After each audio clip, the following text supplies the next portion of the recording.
we are an all makes, all models, all years show. We've got throttle gals here. We are definitely starting to see the car culture shift. We've got top builders here. I started when I was younger building model cars. If it's got 4 wheels, as far as I know, and a steering wheel, I think you're welcome. The other day, the first time we came up, I don't remember, it was sometime in the mid-90s, brought up my 1929 Model A Roadster pickup. And at that time, that's when there was 3,000 cars, 2,500, 3,000 cars. Somebody told us if we weren't here by 5:30 in the morning or 5 o'clock in the morning, we weren't gonna get a parking spot. But we didn't believe it. We got over here about 5:30 and we were about the 3rd or 4th car from the end all the way up the hill. You know, back when I bought model cars, they were like $2 for a kit. Now model cars are like $15, $20 for a kit, you know. 1979, I had my first car in Autorama, and it done real well, and once you get it in your blood, you just want to do better. Everything I do has been done home in my garage. There's no full-blown shop, nobody working for me. Just me doing what I love to do. We noticed there was traditional rod culture, there was Hot Rod Magazine, there was Car Culture Deluxe, and all these magazines, you know, they featured cars and they featured men and they featured women on cars, but there are very few stories about women with their vehicles.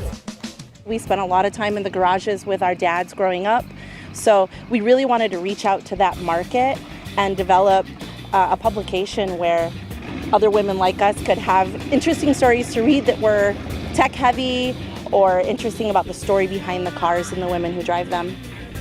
It used to be male engineers, male techs, male everything, right? Male in the trades. And we definitely are seeing a speckling of females. I have a Herbie the Love Bug. It's been a thrill for all of us. And those of us who brought our vintage cars here are actually excited to have them here. People are having fun coming in and looking at all the original clothing that we have here. It's evolved into an exhibit in 10 eras, and from that we evolved into a vintage fashion show. So they're having fun kind of reminiscing or looking at it and trying to figure out what it all is. And then Lynn's been in here explaining to people, and these are all originals. What we're doing here now in this show today, the 44th annual, is taking it to a different step.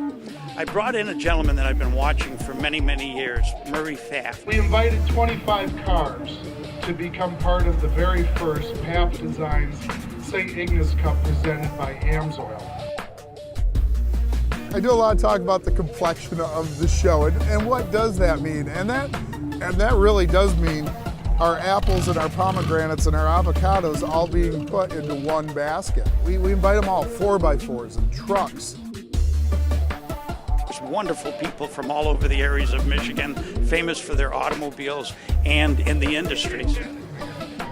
You can't beat the venue. I mean, a car show on the water is just the best, you know, and the food and the people, it's just a good place. St. Ignace has something for everyone. I mean, we've got cars, we've got cruising, we've got drive-in movies, we've got parades, we've got a world record Mackinac Bridge crossing. If we don't have it, you probably don't need it. Come to St. Ignace and enjoy the show.